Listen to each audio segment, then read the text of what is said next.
Hello everyone, welcome to Inspired's headquarters here in Vienna.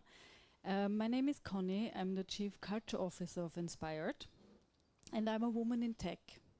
Actually, I started my career in tech as a network administrator. I moved into application administration and then into several management roles in IT outsourcing. And I did that for quite a while, although I hope you can't see that in my face. I did that for 18 years, and then in 2016 I moved into my new profession, which is finance and people. And I've been doing that for the last few years and I really love it.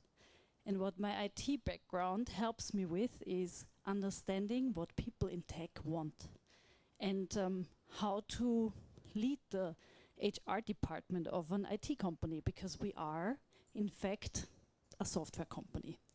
Of course, it's an energy trading product, but yeah, we are building a software stack in the background. So, yes, and we are currently 95 people working out of 8 countries, and what those people do is actually enabling the energy transition. And this brings me to what Inspired is doing. So, what we're doing with our software or with our services, we are attracting investors to invest in the energy transition, or more, to be more clear, in batteries. And now you might think, how do batteries really enable the energy transition? So when you think about sun and wind, so there are a lot of wind farms or solar plants out there, and those things usually deliver power when you don't need it, or you cannot order it, you know, because sun is highest at noon, and we're all at work at that time. So there's not a big need for power at that time, and maybe too much power in the grid. And the difficulty with those renewables is that you need to somehow also have power in the evening, because when you walk home tonight, you want to watch some Netflix or something else, you put a lot of lights on because it's dark outside. We need power. So when there's a lot of sun, when there's a lot of wind, power is very cheap in the grid. And there's too much power even in the grid. So if we would build more renewables, there's even more power, too much power. And then you would also create some sort of blackout, breakdown, whatever. I want to be dramatic here. And so that's where the batteries come in. So basically what we help our clients do is, with their batteries, earn money. So they buy, or our software buys this cheap energy during noon or when the wind is blowing. And then when there's not enough power in the grid, we will sell it for them to a higher price. So it's more profitable for them to build batteries. And we need those batteries because otherwise the energy transition is not happening, because there are not enough renewables, as solar and wind are called. So this is how we enable the energy transition. And yeah, we have a fully automated AI-powered algorithms on our trading platform. And yeah, you saw those 95 people. And maybe you are also interested in supporting our mission. And if so, I invite you to talk to Lucy over there, or me afterwards. And maybe we can tell you more about our company and the jobs we offer here. So thank you very much. And now I hand over to the other speakers, and enjoy the rest of the evening.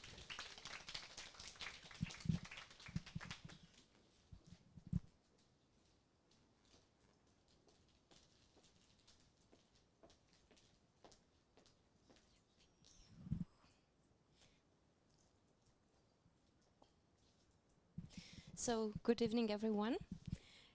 It's really great to see all of you here. Familiar faces, new faces, everyone coming together to create a community that wants to inspire and encourage a tech community full of inclusion, diversity, and to celebrate women in tech. Welcome to Women Tech Makers Vienna 2.0.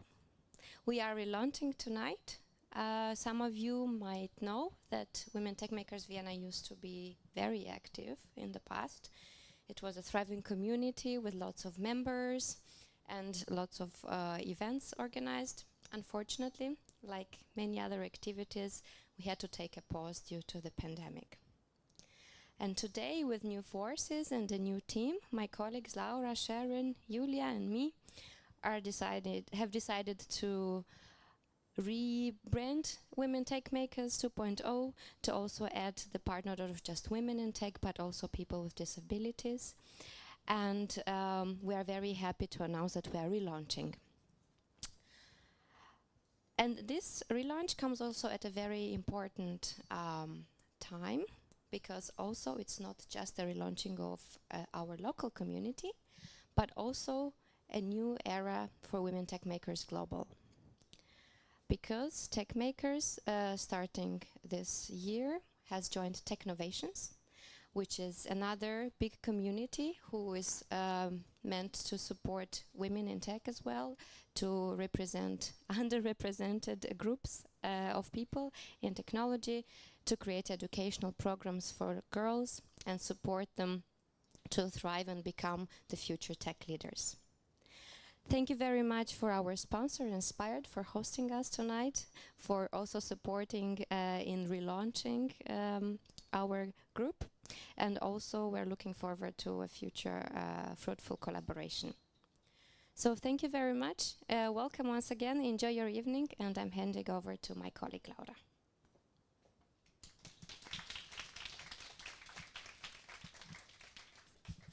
Thank you very much. So, yes, this is the topic of today that we chose to kind of reintroduce Women Tech Makers Vienna, because we want to showcase that there is not just one path into the tech career as one might think. These days, I find it actually more common to see people who come from all different walks of life first and then transition into a tech career, who have the broadest experience ever. And it's just very interesting to learn from these people. So we want to encourage that and kind of carry this into our new era, I want to say. Oop, there we go. Yes, there we go.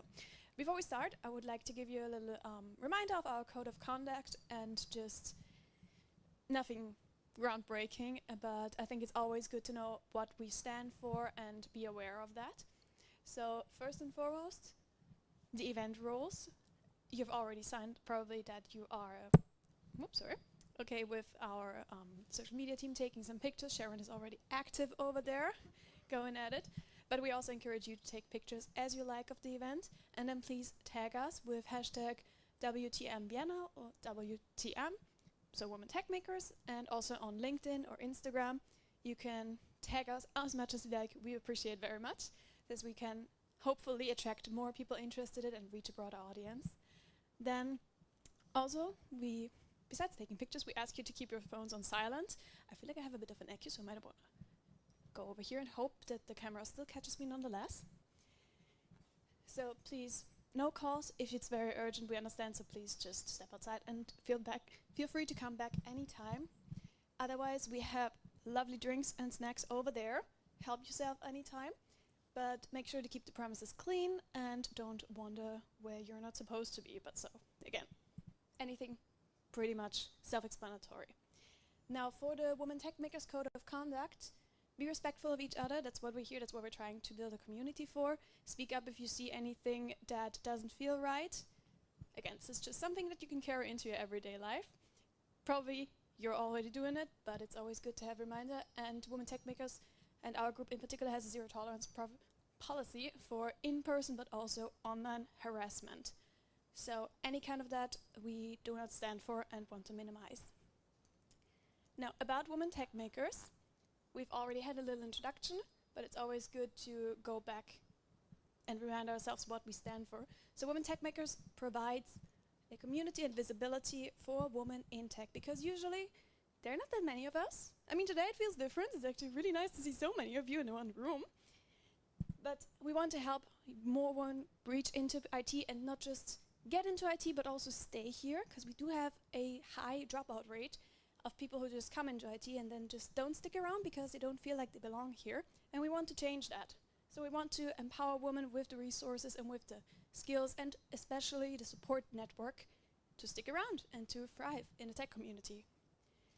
So again, bit of the systemic issues. I don't want to bore you too much, but we want to address not only the underrepresentation, also gender pay gap, the high turnover, and the leadership gap, because even with more women turning into tech careers, we don't really see that reflected in the leadership at the moment. We still have a... Okay, now it's gone, good. We still have a quite insignificant amount of women in leadership when it comes to tech, while we still see an increase in women on the bottom line, which, again, is progress, but not the progress we want to see, so we're trying our best to change that. And Women Tech Makers globally has been actually a thriving community, so we want to support that. It has shown about 104K members, 2,600 ambassadors, which we also want to encourage you to apply once it opens again, and 1,500 events. So there is a community that is going on, and we want to bring that back. Now, unless I forgot anything, which you might remind me. Good, okay, then I'll just keep talking and start right away with my story, because, well, number one, I already have the mic.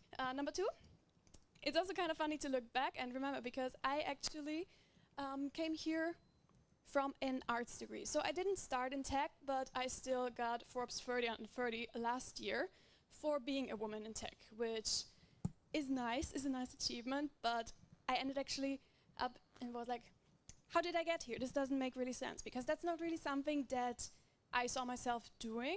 I never really thought that. It's like business people do that. Like people who develop, I don't know, deep tech, like very, very nerdy stuff, they do that. They get Forbes under 30. Not me, I was an art bachelor. I graduated with a language degree, and not a coding language, so how did that happen? Well, I actually started as a UX internship about 3.5 years ago. And I looked it up on my own LinkedIn just to make sure that it's actually 3.5 years ago, and it was in February 2020 when I started my UX career. So how did I get here? The internship was actually a big part of it, because it was limited to 1 year at the time. And I thought, okay, what if I treat this internship as a way of just guaranteed no hire? How much can you get done within 1 year? Because you're never guaranteed to get a hire there. You're never guaranteed any offer, or well, there's no guarantee in life generally, but whatever you do, you can still try to get the most out of it. So my question to myself was, how much professional growth can I fit into this 1 year? And I went into it with a lot of imposter syndrome, because I didn't do to like a traditional boot camp or anything. Again, I used to be a Bachelor of Arts. I studied Japanese, and then I realized, that's not gonna get me anywhere. That's not really something that's helpful in any way at the moment. When I graduated, it was during the lockdown times, so no way I could even work in Japan. I could do business there, or even work for a business that would need any Japanese language skills, because there was basically no tourism going on or anything else. So when I decided to transition, it was kind of a practical nature, meaning I need money to survive. How do we get that? And IT seemed kind of like a good way to provide that. So, good thing about imposter syndrome, in my opinion, is that you tend to doubt yourself so much that you overcompensate for it. At least that's what I did. And I do have to say, it never gets better.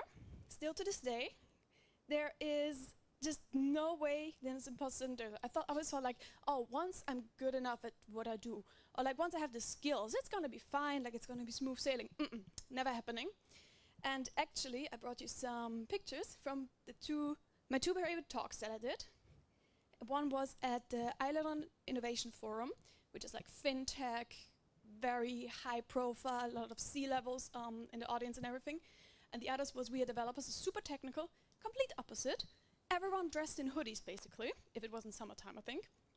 But those were my favorite talks I did, topic-wise. Nonetheless, I was shaking while I did those, because it's just never stopped. It doesn't get easier.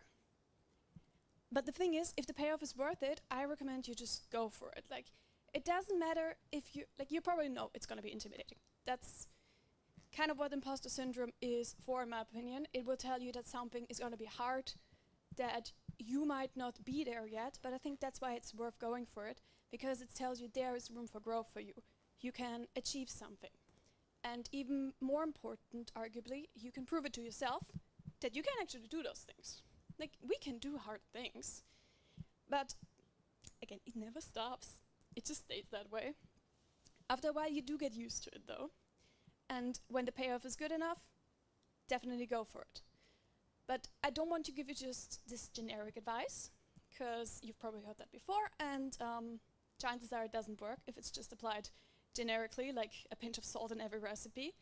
So it's better to actually contrast and be realistic about it, in my opinion, because just because something might sound good on paper doesn't mean that it's applicable in your current situation. So if something doesn't, like, even if the payoff would be good, but you're not having the time, you're not having any resources, you don't have the mental bandwidth with it, then there are gonna be chances that it would be detrimental, actually, or maybe not as beneficial to your career as you might hope or think so. And in that case, it's very important to be realistic about it and evaluate what are your resources here, what is your payoff, and think about it critically. So don't just like go for it, like shoot every shot. Oh no, what is it? You miss every shot you don't take, something like that, you know what I mean? Be actually a bit critical about like, okay, which shots do I want to take and which might get me further in my career. Now, raise your hand for opportunities. That is, again, going back to my internship where I felt like just very underqualified in every aspect. I decided that it doesn't really matter if I'm underqualified. I'm here to learn, and I will keep raising my hand for any opportunity that comes my way, because also chances are, if I'm not ready for opportunity, someone else is going to step in and say like, nah. And if they're asking like, okay, who wants to work on this project, who is interested in this, who is qualified for this, and you go up like, me. I think it's actually also the responsibility of my superior or whoever is hiring for that role to be like, no, you can't do that. Someone else, please. If they actually do that, then yes, you won't get that chance. But how often does it actually happen? So sometimes I would say just outsource your self-doubt, because people usually want you to succeed. A hiring manager usually wants you to be the perfect fit for the role, or at least a good fit for the role. And your new team will actually want you to be the perfect fit. The new colleague who comes in and effortlessly organizes all their new files and doesn't mess up the very specific taglines of every code that you save your PowerPoint presentations in. So you actually don't need to adopt yourself as much, is what I learned.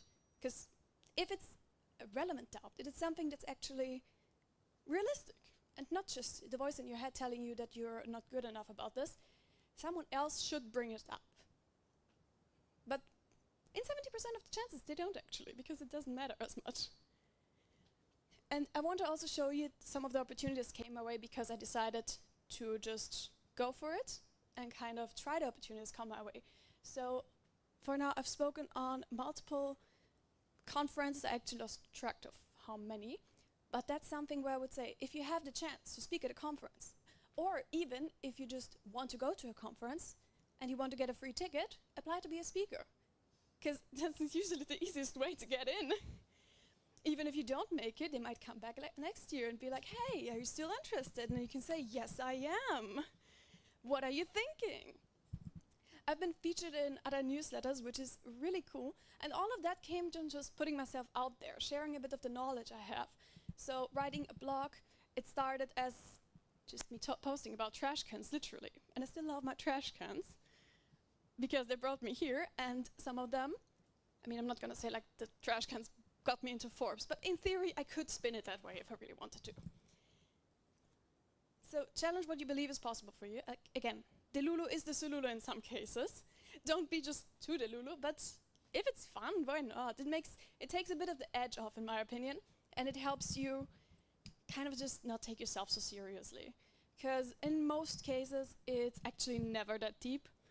It just may be intimidating, it may sound deep, but it's not really as, in most cases, we're not doing open heart surgery. We're just writing code, making some nice slides, preparing a Figma slide. It's not that deep. And again, Delulu is the Delulu, because I didn't only once make a Forbes 30, I did it twice, which I didn't believe possible, and I thought, like, hey, why don't we try this? And I want you to actually have this Delulu confidence too, because again, it can get you anywhere. So with that, I want to give like one final advice. Anything you take away, just make sure you prove it to yourself. It doesn't really matter who else has any relevance here. Like they don't really get to decide your path in tech. You have to forge it yourself. And the best way I found to do that is to actually make sure you believe in yourself most than anyone else. Like really. And whatever it is, just pick something you do, something you want to do, even if it's hard, especially if it's hard, and just do it for yourself. It could be getting a new certification, could be learning a specific skill, or could be applying for a specific job, even if it requires a lot of effort. I'm speaking like really, really, really a lot. It doesn't have to be super applicable to your current role. Just do it if you want to do it, and prove to yourself that you actually can do it. In my case, that was 2 years back, doing a Japanese language exam. Because again, I had studied that language for 4 years, and the last year was really, really tough. So I thought like, okay, I'm not doing anything with Japanese again, probably, because it seems like I suck at this language. But I didn't want to accept that, because I thought, hey, I spent 4 years of my life on this, and I want something to show for it. So I picked one of the exams that are notoriously hard to pass, which wasn't applicable at all in tech, but I decided to take it just to prove to myself, if I can do that, then I'm gonna be fine. I can do anything. I can do hard things. And 2 years ago, is it there? Yes, it is there. I passed the N2. I haven't touched it since. I haven't done anything, but I'm still so happy about this, just because I did it to prove it myself. And whenever I have someone going on now, and I'm like, okay, this is hard, this is tiring, it requires so much effort, I look at that thing, at that piece of paper, and think, hey, I did that. It can't be harder than this now. So again, Delulu is the Delulu. And next up, you're gonna find how creativity can also be the solution. So, handing over.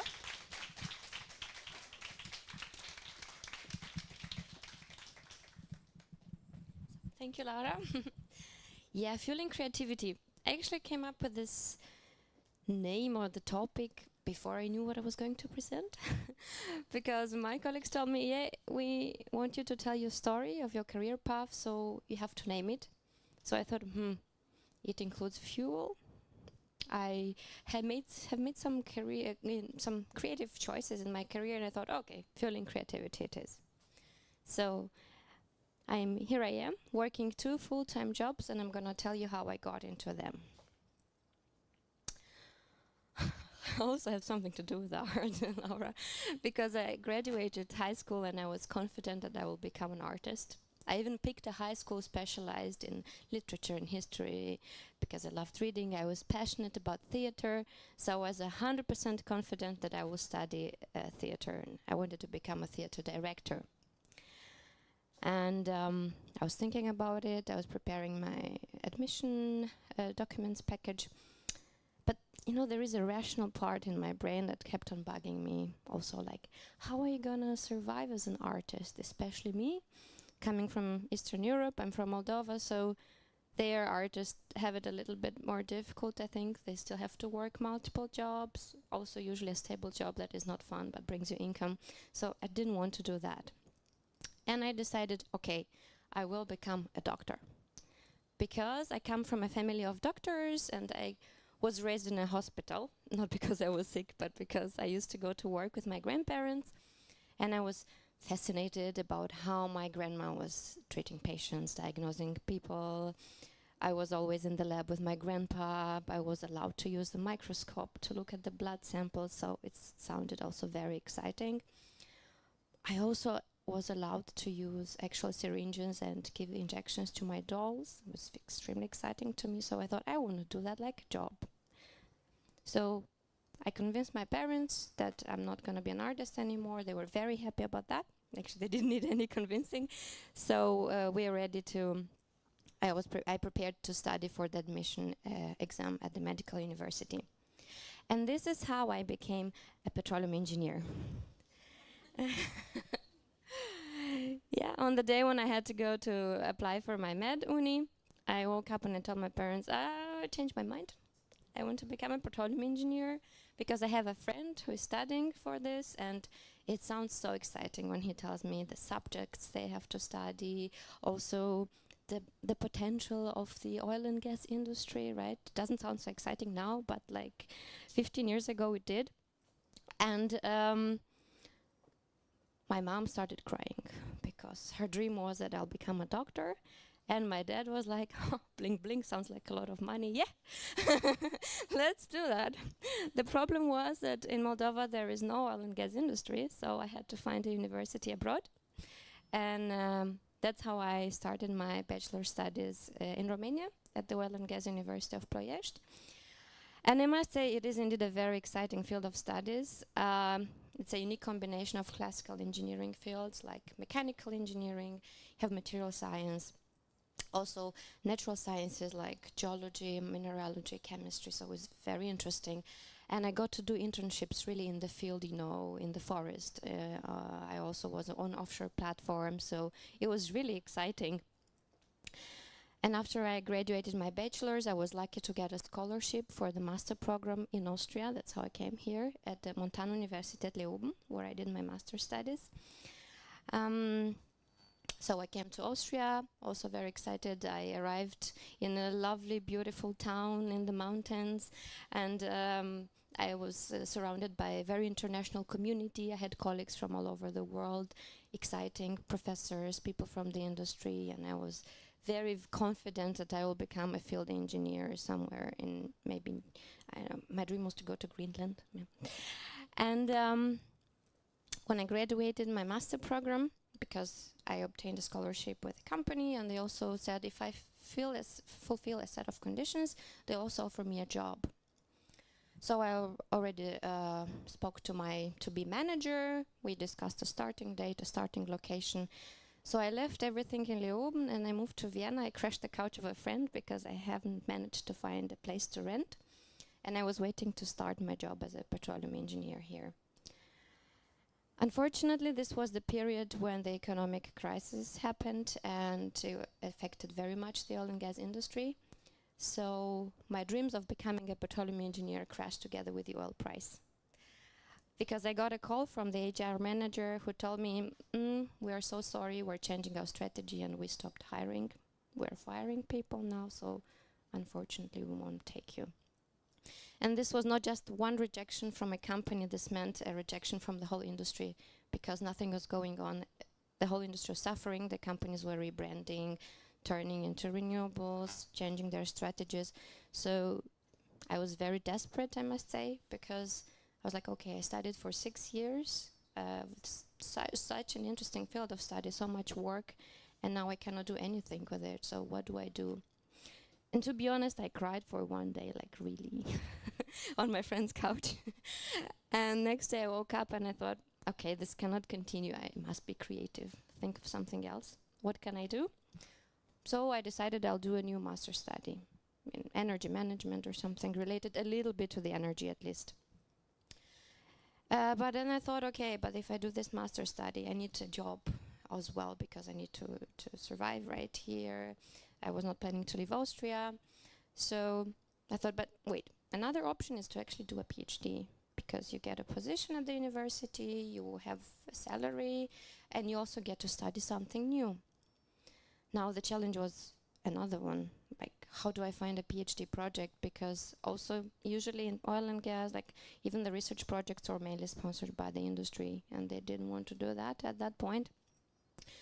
So I was not qualified. I thought in my head to do a master's in or a PhD, sorry, in a different field. And I thought, okay, let me try one thing. I was mad at the company because they didn't hire me, right? They promised, so there's nothing to lose if I ask them if they want to sponsor at least my PhD project, right? So I called the same lady and I told her, hey, how about you pay for my PhD research? Like, it's gonna cost you less than hiring me, at least, so it's not such a big gap, a hole in your budget. Of course, they told me, yeah, we'll think about it, we'll get back to you. Do you think they did get back to me? Yes, they did. That's how I became a PhD student at Montana Uni Leoben in Austria. And it was actually, I don't know if it was luck, but so a lot of brainstorming followed after that call, about a month. I had to discuss with the team at the university, because usually with PhD projects, you get an idea and then you look for funding. And for me, it was the other way around. I had the funding, but I had no idea. So I talked a lot to people in the company, to the research team at the university, and we came up with a topic that was accepted to be funded officially. And this was the application of artificial intelligence tool for predicting failures, okay, in the energy industry. But this was 10 years ago, and now we all use machine learning and data science, and it's present in our day-to-day life. At that time, it was more of a future thing, and I'm very happy that I had the chance to start something that has become present. So that's how I redirected myself from petroleum engineering into machine learning and data science. After 4 years of doing a PhD, people who are PhD students or who did one, you know that it's sometimes you think, oh my God, was this the right path to choose? Because it's not always easy, you feel lonely, it's something innovative, so perhaps you don't have so much support from, say, previous experience. There are a lot of sleepless nights, and you never turn off your brain from your work, so to say. It's always running in the back of your head, and it becomes exhausting. So I decided for myself, you know what, now I can be a data scientist, no more academia in my life. I thought it's gonna be cool, I did it for 4 years, I was enough, I'm gonna go to the industry. And so I did. After I graduated my PhD, I got a job as a data analyst in a company, also here in Vienna. Also related to the energy field, and it was very interesting at the beginning, because everything was new, I got to know the team, the job, and all that. And after half a year or so, it became boring, because I had this huge amount of data, which I knew what I could do with it, but I was not allowed. I was only managing it, and I went to the higher management, and I thought, I have such cool ideas, for sure they're gonna accept it for another project. And I tried to sell them my ideas, and the feedback was, yeah, that sounds so cool, but you know, that's not the scope of our business. We can't invest in it. That's not what we do. You can do it by yourself if you want. We may try to promote it, but you need to do extra hours for that. So this is how I realized that actually I loved being in the academia. And I thought, okay, I don't have the mindset of working in a corporate environment, because like I was not allowed to be as creative as I wanted. And I decided, or maybe I was not in the right companies, I don't want to generalize it. So I thought I'll keep my mind open to potential future researcher positions. And a couple of days later, as a coincidence, a colleague of mine from Leoben called me and he said, I'm working at a university and we have an opening, do you want to join? And I was like, wow, okay, did you know that I would want to? And then I went, I met him and the team, and we decided, okay, I'm gonna go there. And I switched my job again, I went back to the university. But this time, this was the University of Applied Sciences. So this means, again, the focus are more on the practical part. So we were collaborating a lot with the industry, which was extremely interesting, but I still couldn't do my research. So the ideas kept on boiling up, the creativity was there, but I couldn't use it at its full potential. And I had to do a lot of teaching. That was basically my job. I like teaching, but not as a full-time job, I must say. So I thought, okay, I'll keep my mind open and I'll look for another position somewhere. And I found this opening at the Technical University of Vienna, but it didn't fit my profile very much. And the imposter syndrome, as Laura mentioned, it never leaves you. It was there, and I thought, okay, do I apply, do I not apply? I said, it was the technical chemistry, the faculty, and the process systems engineering. The only word that fit was engineering. But I said, okay, I'll try, but they'll probably never get back to me, and I applied. And I forgot about it. And about a month later, I got an email from the university saying, we'd like to interview you. And I said, oh, okay, cool. I said, okay, how do I tell my story so that I fit into the profile of what they need? And I again tried to be creative, and I presented myself as if I could do something or fit the requirements that were in the job opening. But I was confident that there are candidates that fit much better for the position, of course, right? And I continued working in my teaching job. So that about, I think it was also a month later after my interview, I again forgot about it. I got an email that I was accepted, and that's how I became a postdoctoral researcher at the Technical University of Vienna. And I must say that I love it. So I finally found a place where I can explore my creativity.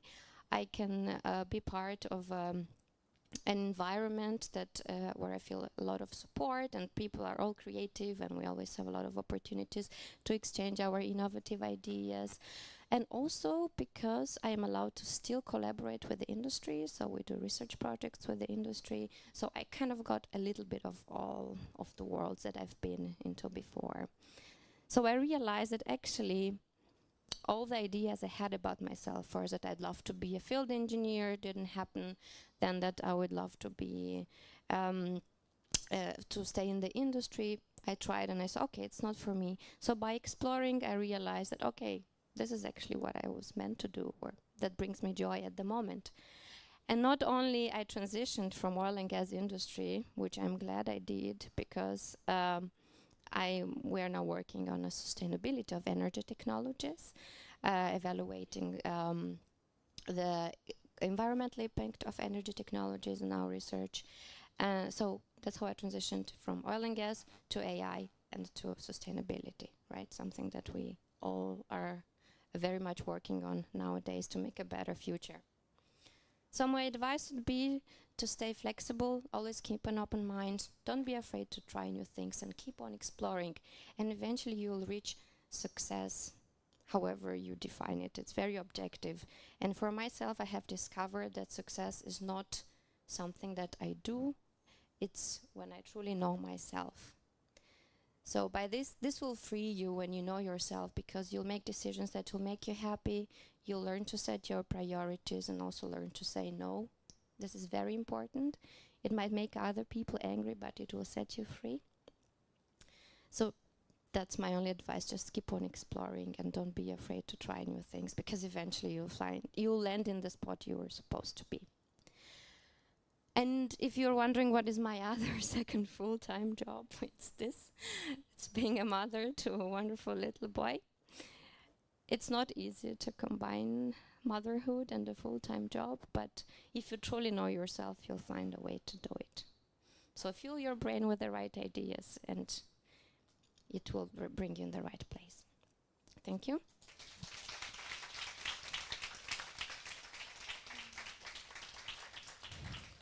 And before we continue, we have to say that there was a change in our schedule. In our plan, you're supposed to hear our colleague Julia Undeutsch, who unfortunately couldn't be here today. And we're so thankful that Sharon has accepted to jump in on such a short notice. Thank you, Sharon. And your story is nothing but ordinary, I know, so people will enjoy it, I'm confident. So enjoy.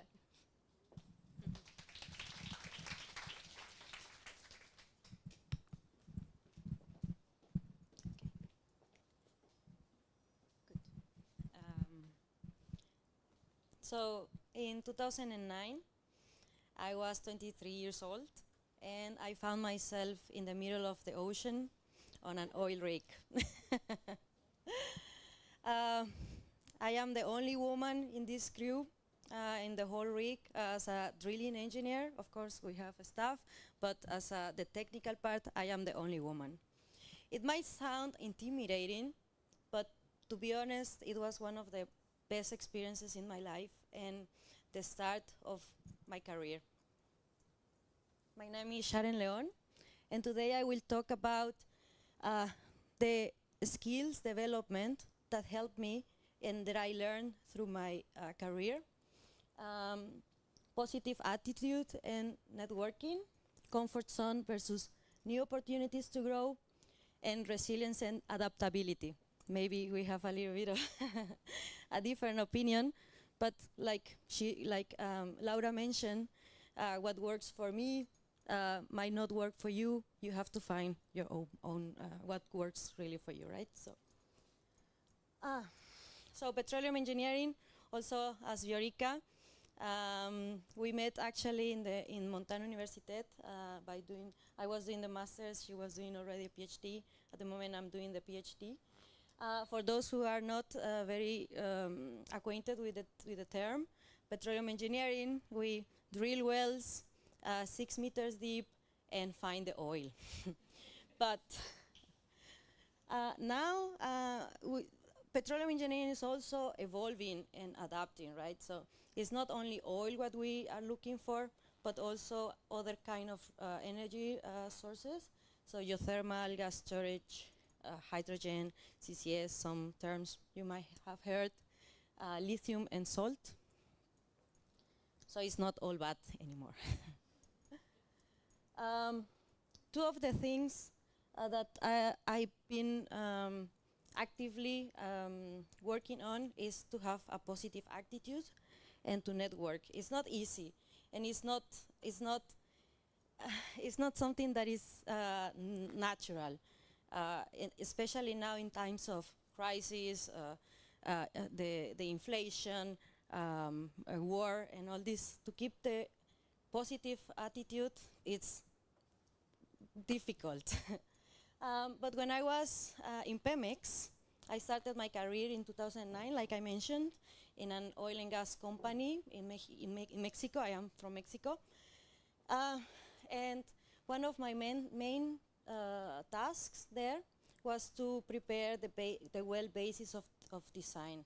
And this is a document where we say, okay, we will drill this well in this way, the basic engineering.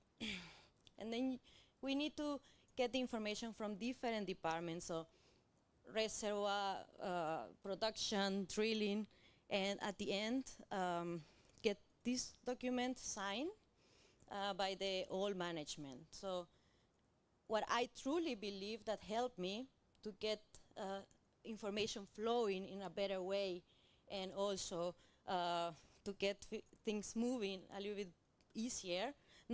It's a combination of good technical background, so you have to know your thing, you have to do your work properly, but positive attitude. And also I met a lot of friends during the first years of my career. I built a lot of relationships and friends. So I think that was a combination which helped me. And 2 years later, I got a promotion, which is normally people get it after only 10 years of experience in Pemex, right? So it helps. Networking.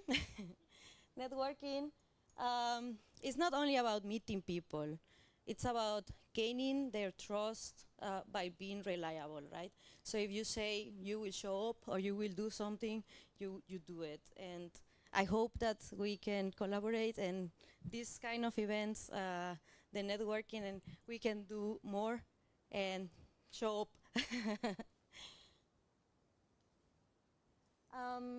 Yeah, so luck is what happens when preparation meets opportunities. This is something that I believe we have to do the job, we have to make the effort, we have to make things happen. Say no to your comfort zone, say yes to new opportunities to grow. Yeah, so I was in Mexico in the oil and gas company, working, good position for my age. I was 27 years old. And then one of my dreams was always to do a master's degree and to work internationally, so to go abroad. For some reason, well, I know the reason, but for personal reasons, I could not do this at the beginning of my career. But 4 years later, I found in a place where I had to make a decision. They offered me a permanent position in Pemex, in the gas and oil company. And it's like, okay, if I accept this permanent position, I have my life secured. I yes, retirement, good salary, and but what about my dreams? What about what I really wanted to do? So it took like 3 months. I could not sleep very well, thinking, should I quit or should I stay? And well, just you know what was the decision, right? Yeah, so I decided to leave the company, and I decided to sell everything. I had a brand new Camaro for 3 years. I miss that Camaro, it's the only thing I miss. I sold it. I asked for a student loan, and then I was applying to universities, right? Why Leoben and why in oil and gas if we don't have so much in Austria, right?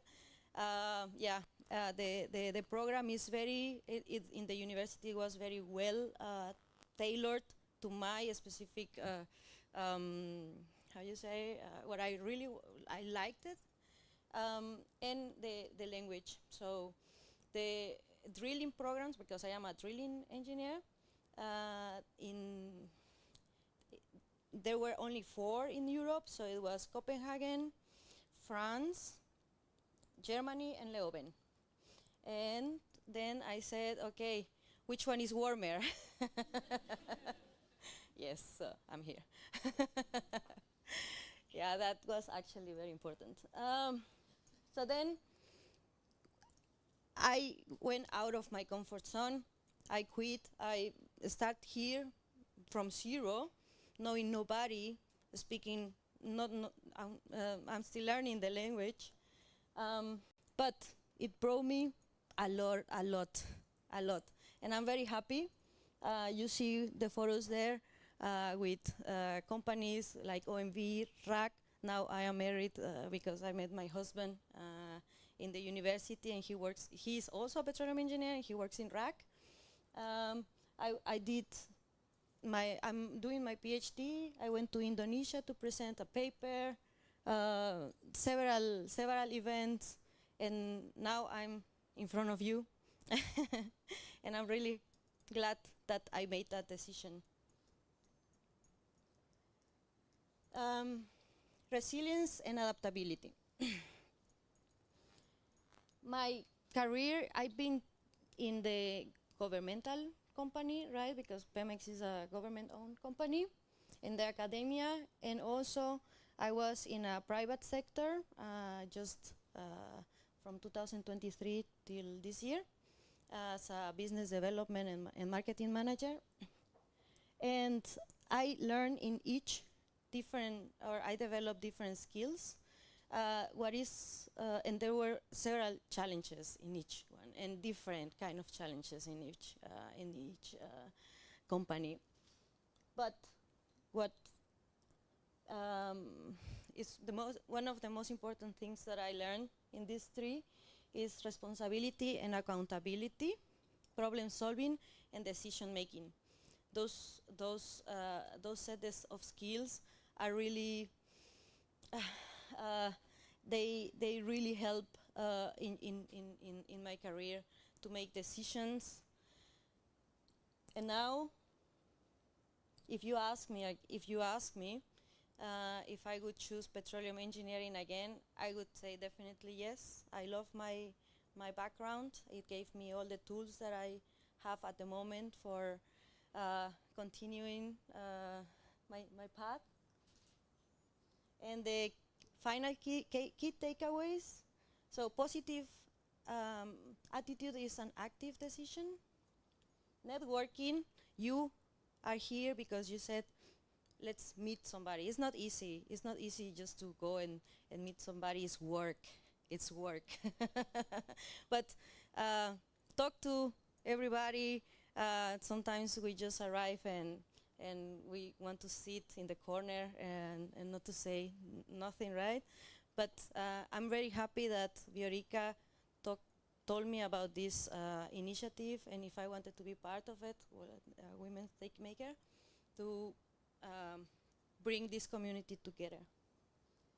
Get out of your comfort zone is also an active decision. Sometimes when you are too comfort, it's not good. Learn something, do something else, but keep moving and keep forward, right?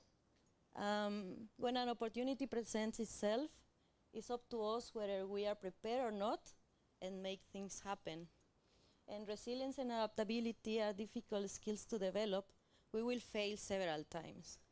But it's up to us if we conceptualize it as a failure, the failure as a negative event or as an opportunity to grow. Thank you.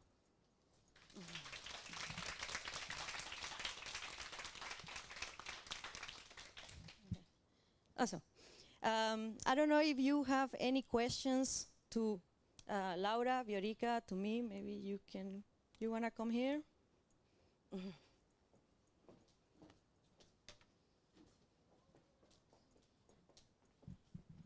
So, there is a questions and answer sessions at the moment. Now, yes.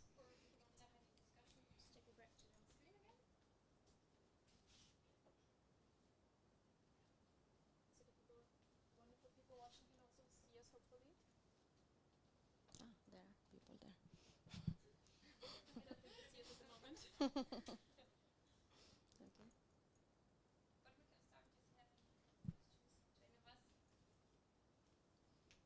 Or any comments?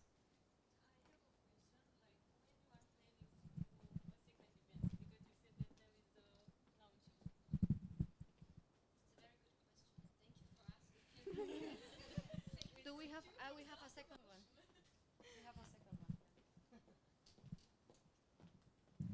Yes, so the next event is actually, so Women Tech Makers is a global community, and we organize events through the year, but the highlight of the entire community is, of course, the International Women's Day.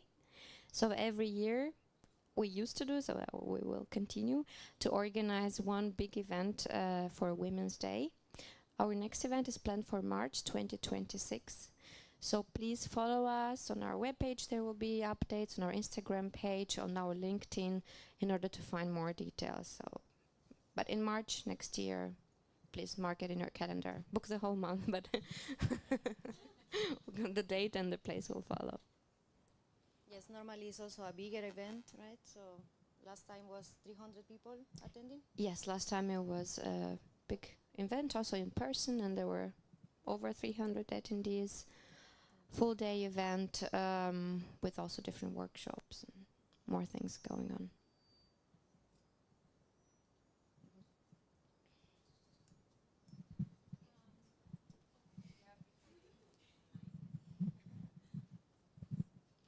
I'm not used to.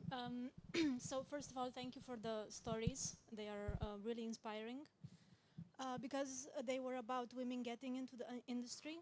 I'm curious on your opinion on AI and how that will be for women. Because getting into the industry used to be easier, but I feel like now it's becoming a bit harder, right? The hiring is not happening so much. There's a lot of replacement of juniors who could get into the industry. That's not happening so much anymore. So I'm curious how you see that. I'm not sure if it's going to be helpful, but I do have an opinion on that. That being that actually, especially in hiring processes with the rise of AI tools, we see a lot of bias that is built into the tools being reflected. Like, so makes sense. You have tainted data sets. You have data sets that show you like, okay, the best engineer you can get is named John and he's 35 years old and he plays lacrosse or something. If you train an AI on that, then obviously that's gonna be what it tells you is the best thing to do. So there is definitely a problem with the hiring process, not just for women, also with people with disabilities, especially the earlier on the hiring process gets automated. You just, since you don't meet real people face to face that much, you are less likely to get a better chance actually. But what I'm seeing is that recruiters also get aware of that, and people don't just want to get kind of like ad hoc hiring. So they don't want to post any kind of job opportunity and just get applicants from anywhere in the world. Most again, like, correct me if I'm wrong, if there are any HR professionals here, but most people actually try to build a pipeline into their network. So it's less about this spontaneous application process. Okay, there's a coffee machine. It's okay. I was just saying. Yeah. It's less about this like spontaneous application from random people over the internet, and more people are trying to build up that network. So personally, I see a lot of potentials in actually networks like this. Going out, we are also trying to actively get people who are in hiring positions into the network so that they come to the events and scoot out like who could be interesting for them later on. Because most of the time it's less about being available at the time that the job is posting, but being interesting before that, so you stay present in their mind. Again, I don't know if that helped. It's just like my 2 cents on the topic.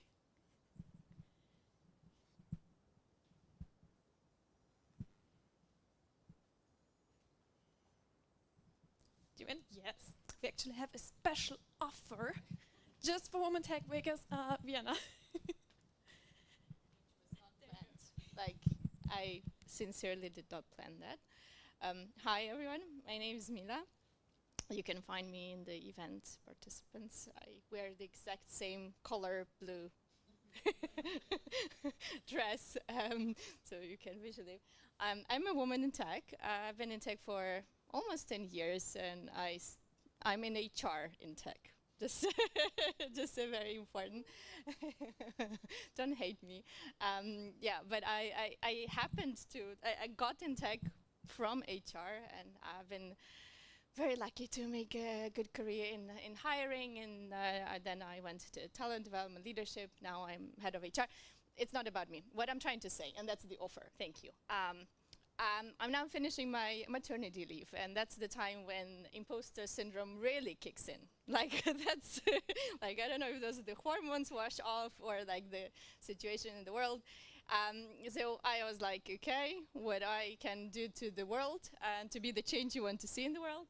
So I finished a course, a career advisory course, and I just posted today, without like planning this, I would have a better speech then, that I would like to make free career advisory sessions for women. If you have questions, if you are like really know what you want and you cannot get it, or you completely lost and you don't know if you're any good or have any chance, I would love to do that. I will have time in November, and yeah, I would like to pay forward. So if you may need anyone, if you need it yourself, or may you need anyone, please connect with me now or on the LinkedIn, and I would like to do that because we need a little bit of help. I don't know if just me and my state, or it just feels like there's not enough good in the world, and I think especially we women are good in like being a positive catalyst for culture, for events, and be the role model. So I would like to start with offering my time. Thank you. Thank you so much.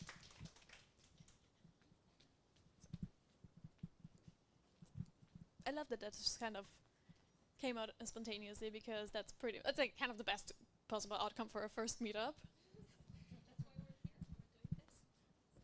Thank you. So maybe we can collaborate and we offer the platform. It would be great. Okay, I suggest we start to move slowly into the kitchen. I think that place is more encouraging to more discussions. So enjoy the snacks and the drinks. Thank you, Inspired, again for offering this location. And yeah, we can still continue our networking session. Enjoy. Thank you.